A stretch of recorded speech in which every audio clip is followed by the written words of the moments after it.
Célébrée officiellement chaque année le 8 juin depuis 2009, la Journée mondiale de l'océan est l'occasion de sensibiliser l'opinion mondiale aux défis rencontrés par la communauté internationale en relation avec les océans. Poumon de notre planète fournissant 50% de l'oxygène que nous respirons, l'océan est également une source importante de nourriture et de médicaments et un élément essentiel de la biosphère.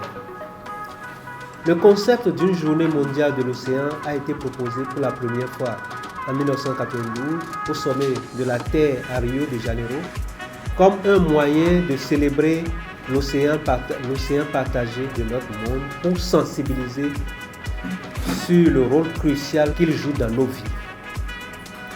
Le thème de cette année de l'édition 2024, c'est réveiller de nouvelles profondeurs. Awaken New Depth. Ça veut dire tout simplement qu'il faut faire plus de recherches dans les autres profondeurs qu'on n'a pas pu explorer jusque-là.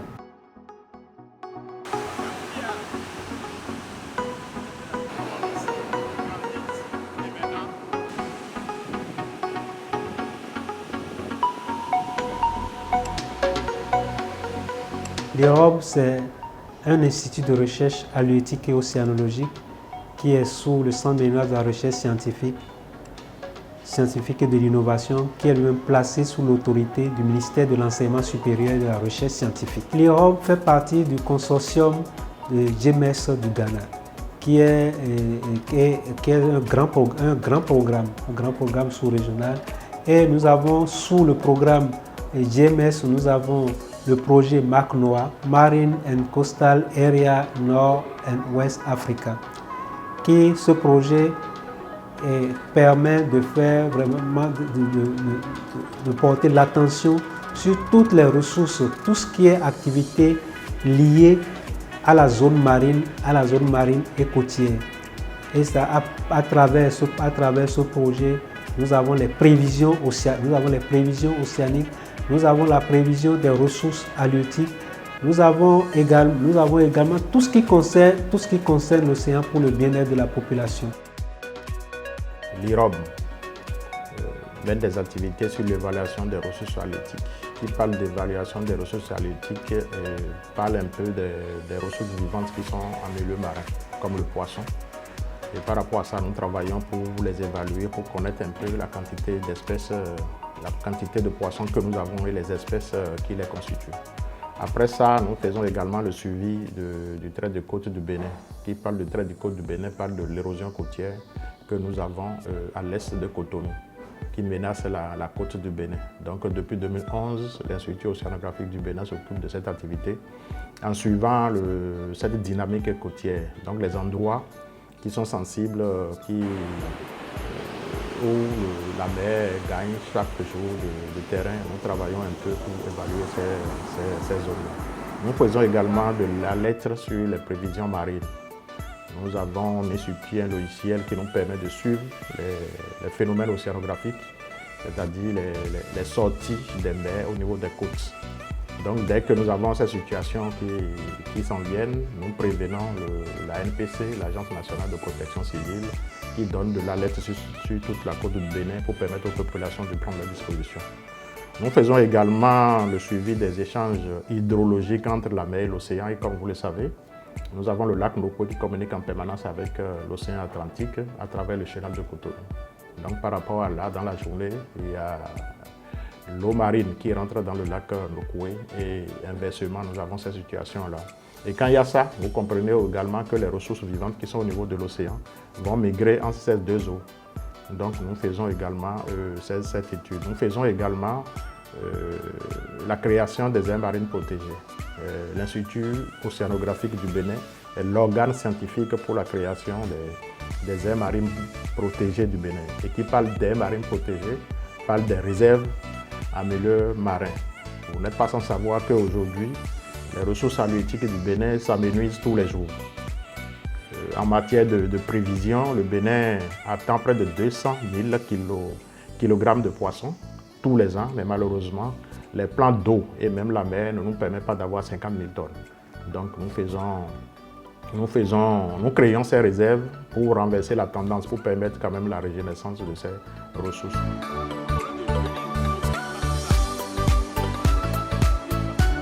Par rapport à les zones côtières, nous avons deux causes. Il y a les causes naturelles et les causes anthropiques. Les causes naturelles, c'est ce qui vient de la nature. Notre côte ici, comme vous le voyez, c'est une côte sableuse. Et notre côte aussi est exposée à de grandes houles qui viennent se dépeler sur nos côtes. Donc, avec ces mouvements de va-et-vient de ces houles qui viennent se jeter sur nos côtes, il y a un courant littoral qui est créé. C'est-à-dire un courant littoral, c'est-à-dire un courant qui est parallèle à la côte et qui va de l'ouest vers l'est. Et ce courant, dans son parcours, fait déplacer le sédiment, donc dans son parcours. Donc, de façon naturelle, il y a ce déplacement de sable qui se fait le long de la côte. Donc, tout ça concerne toute la sous-région.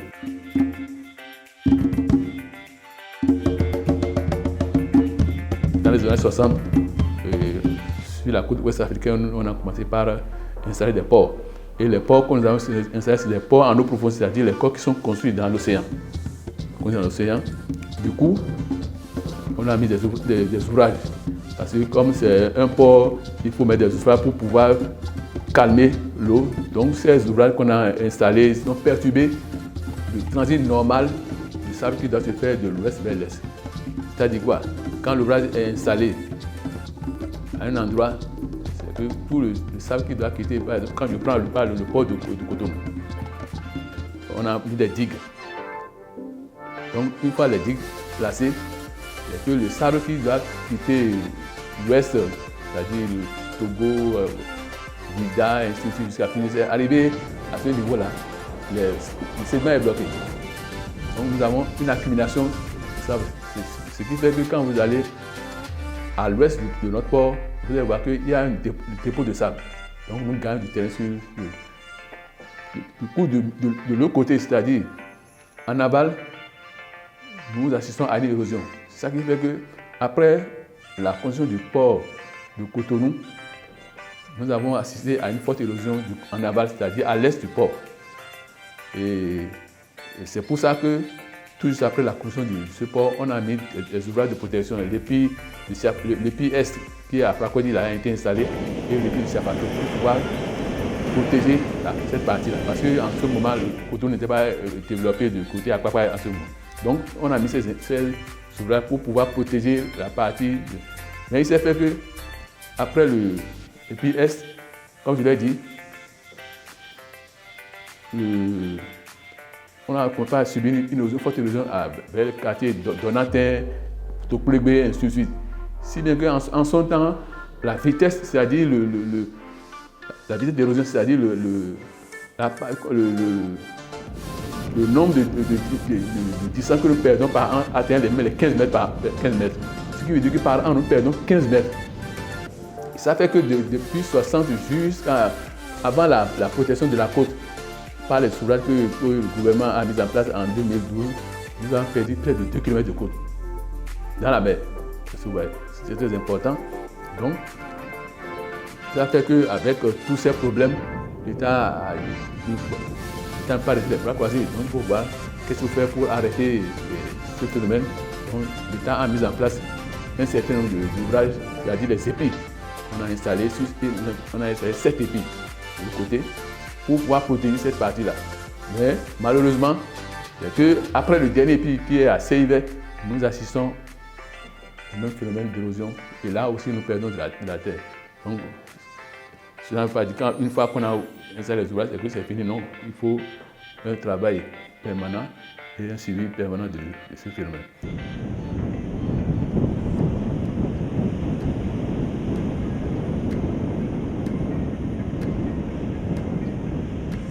En termes d'alerte précoce sur les états de la mer au Bénin, l'IROB à son niveau a un système de modélisation qui permet de prédire sur l'espace de 2 ou 3 jours grand maximum les survenues d'événements dans le milieu océanique. Et donc, lorsque 3 états du milieu marin sont établis à l'IROB, il y a l'état vert qui est l'état stable du milieu marin, l'état orange qui est en train tournée vers la mer en train de s'agiter et puis l'état rouge où il y a assez de vagues et qui pourraient causer des dommages sur la côte. Et donc, lorsque l'IROB fait une prévision qui tombe dans l'orange ou qui tombe dans le rouge, automatiquement cette prévision est remontée vers la cellule d'alerte qui ensuite, l'alerte prise par l'ANPC, est envoyée vers les populations, vers les pêcheurs pour pouvoir en fait prédire ou parer contre toute éventualité de dommages. Par rapport aux alertes de prévision marine, vous savez que sur toute la côte du Bénin, nous avons plus d'une soixantaine de campements de pêcheurs. Et quand on parle de pêcheurs, il y en a parmi eux qui ne sont pas instruits. Donc ce sont nos parents qui sont analphabètes. Et par rapport à cela, ils n'arrivent pas aussi à utiliser les portables. Donc nous avons formé les responsables de chaque campement à qui nous avons donné des drapeaux de différentes couleurs, couleur jaune, couleur verte et puis couleur rouge. Donc tous les matins, dès que le chef du campement reçoit le message, si la mer sera très dangereuse, le responsable du campement, il plante un drapeau sur la côte, le drapeau rouge dans ce cas-là. Mais dès que la mer est modérée ou calme, c'est le drapeau vert qu'il met.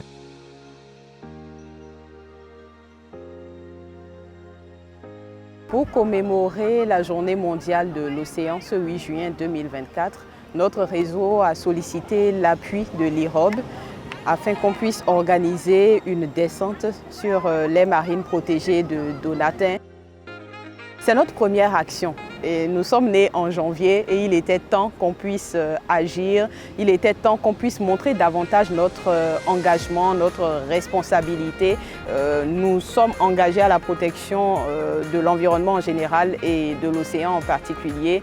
Et il était très important pour nous de pouvoir commémorer cette journée. On n'aurait pas pu laisser passer la journée mondiale de l'océan sans agir.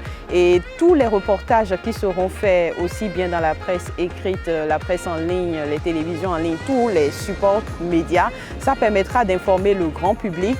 Nous avons appris aujourd'hui par exemple que les pêcheurs, grâce à l'IROB, ont des systèmes qui sont bien mis en place pour les informer en temps réel afin qu'ils puissent savoir quand est-ce qu'il faut aller en mer, quand est-ce qu'il faut patienter, quand les conditions météo ne sont pas bonnes. Et c'est des informations que nous allons partager à travers nos différents reportages, nos différents canaux de diffusion. Donc notre rôle, c'est d'informer. Après, qui a l'information a le pouvoir, chacun pourra en faire œuvre utile. Je voudrais inviter toutes mes collègues à davantage travailler pour rendre l'information environnementale, particulièrement celle liée à la protection des océans, disponible, accessible en langage terre à terre, parce que voilà, on travaille avec des chercheurs au niveau de l'IROB et la science a souvent des codes. Donc notre rôle à nous est de pouvoir trouver les mots justes, que ce soit en français, en langue nationale, pour sensibiliser, informer et montrer aux populations que c'est vraiment dans leur intérêt. Un seul message. Le message, c'est qu'il faut que nous tous les citoyens, nous puissions adopter un comportement citoyen pour préserver les écosystèmes. Tout ce que je vais ajouter, c'est de pouvoir remercier les autorités de la coordination GMS Africa et Marc Noir du Ghana pour avoir supporté cette activité.